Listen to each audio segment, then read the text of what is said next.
fingers a double handful of ripe berries from some bushes nearby.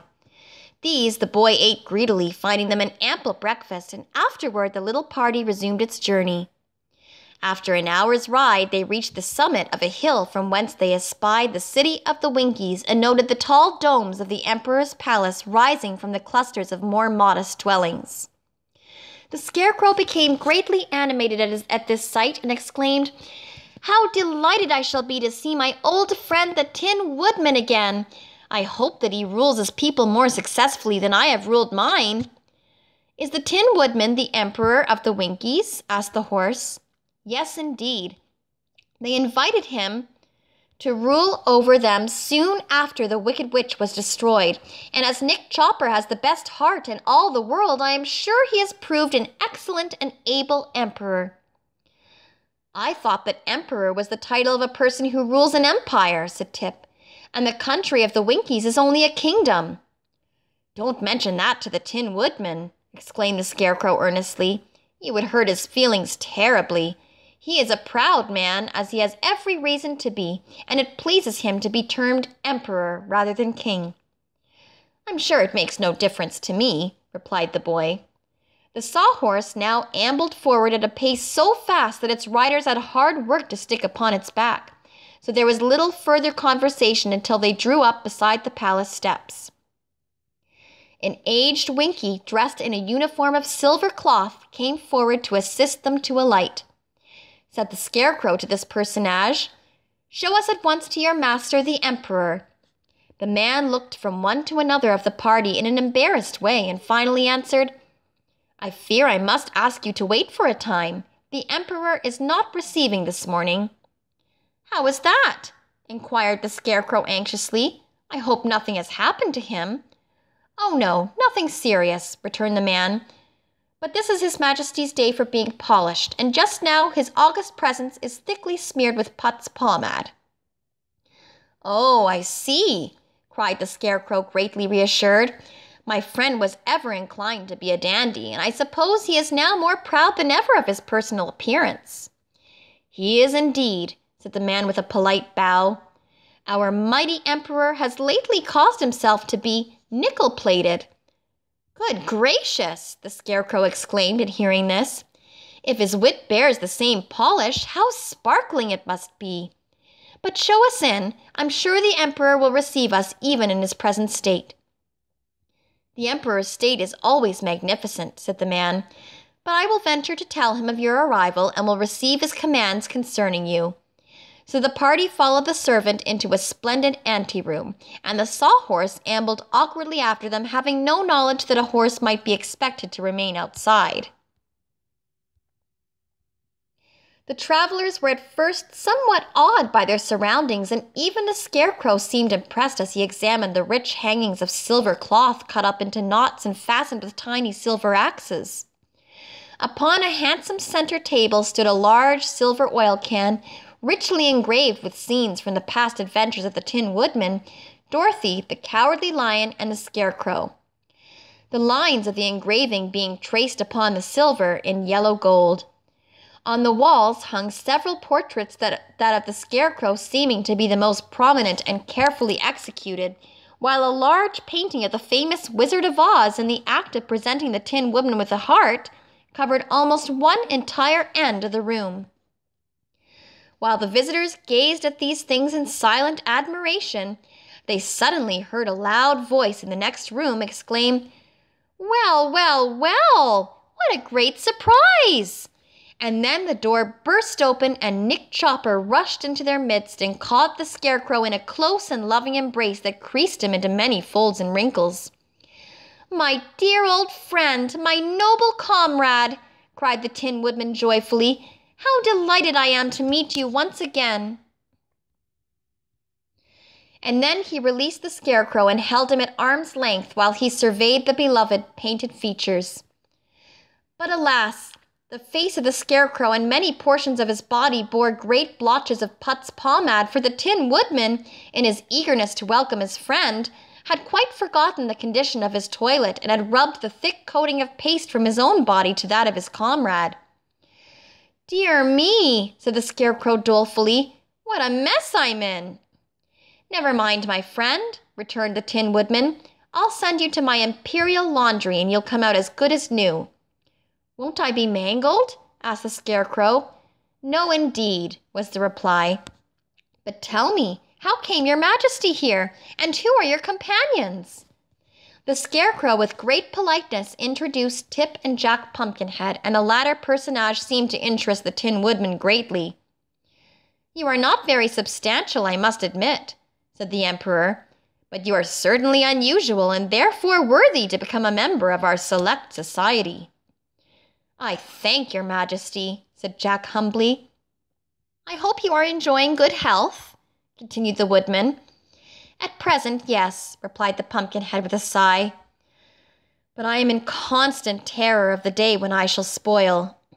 Nonsense, said the Emperor, but in a kindly, sympathetic tone. Do not, I beg of you, dampen today's sun with the showers of tomorrow. For before your head has time to spoil, you can have it canned, and in that way it may be preserved indefinitely. Tip, during this conversation, was looking at the Woodman with undisguised amazement, and noticed that the celebrated Emperor of the Winkies was composed entirely of pieces of tin, neatly smoldered and riveted together into the form of a man. He rattled and clanked a little as he moved, but in the main he seemed to be most cleverly constructed, and his appearance was only marred by the thick coating of polishing paste that covered him from head to foot. The boy's intent gaze caused the Tin Woodman to remember that he was not in the most presentable condition. So he begged his friends to excuse him while he retired to his private apartment and allowed his servants to polish him. This was accomplished in a short time, and when the Emperor returned, his nickel-plated body shone so magnificently that the Scarecrow heartily congratulated him on his improved appearance. That nickel plate was, I confess, a happy thought, said Nick, and it was the more necessary because I had become somewhat scratched during my adventurous experiences. You will observe this engraved star upon my left breast. It not only indicates where my excellent heart lies, but covers very neatly the patch made by the wonderful wizard when he placed that valued organ in my breast with his own skillful hands. Is your heart, then, a hand organ? Asked the Pumpkinhead curiously. By no means, responded the Emperor with dignity. It is, I am convinced, a strictly orthodox heart, although somewhat larger and warmer than most people possess. Then he turned to the Scarecrow and asked, Are your subjects happy and contented, my dear friend? I cannot say, was the reply, for the girls of Oz have risen in revolt and driven me out of the Emerald City. Great goodness, cried the Tin Woodman. What a calamity! They surely do not complain of your wise and gracious rule. No, but they say it is a poor rule that don't work both ways, answered the Scarecrow, and these females are also of the opinion that men have ruled the land long enough, so they have captured my city, robbed the treasury of all its jewels, and are running things to suit themselves. Dear me, what an extraordinary idea! Cried the Emperor, who was both shocked and surprised. And I heard some of them say, said Tip, that they intend to march here and capture the castle and city of the Tin Woodman. Ah, we must not give them time to do that, said the Emperor quickly. We will go at once and recapture the Emerald City and place the Scarecrow again upon his throne. I was sure you would help me, remarked the Scarecrow in a pleased voice. How large an army can you assemble? We do not need an army, replied the Woodman. We four, with the aid of my gleaming axe, are enough to strike terror into the hearts of the rebels. We 5, corrected the Pumpkinhead. 5? Repeated the Tin Woodman. Yes, the Sawhorse is brave and fearless, answered Jack, forgetting his recent quarrel with the quadruped. The Tin Woodman looked around him in a puzzled way, for the Sawhorse had until now remained quietly standing in a corner where the Emperor had not noticed him. Tip immediately called the odd-looking creature to them, and it approached so awkwardly that it nearly upset the beautiful center table and the engraved oil can.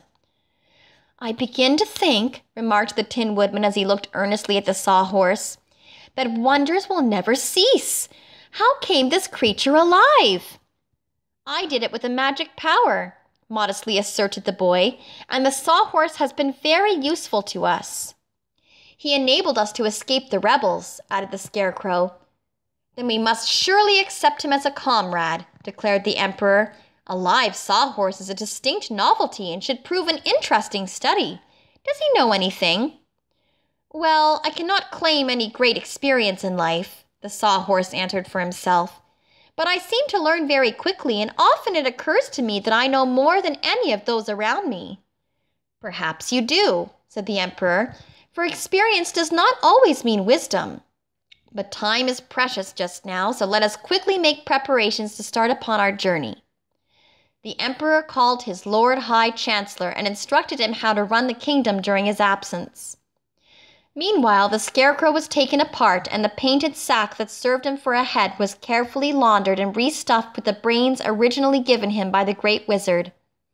His clothes were also cleaned and pressed by the imperial tailors, and his crown polished and again sewed upon his head, for the Tin Woodman insisted he should not renounce this badge of royalty.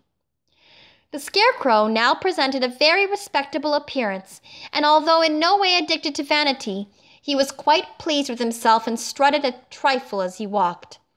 While this was being done, Tip mended the wooden limbs of Jack Pumpkinhead and made them stronger than before, and the sawhorse was also inspected to see if he was in good working order. Then, bright and early the next morning, they set out upon the return journey to the Emerald City, the Tin Woodman bearing upon his shoulder a gleaming axe and leading the way, while the Pumpkinhead rode upon the sawhorse, and Tip and the Scarecrow walked upon either side to make sure that he didn't fall off or become damaged.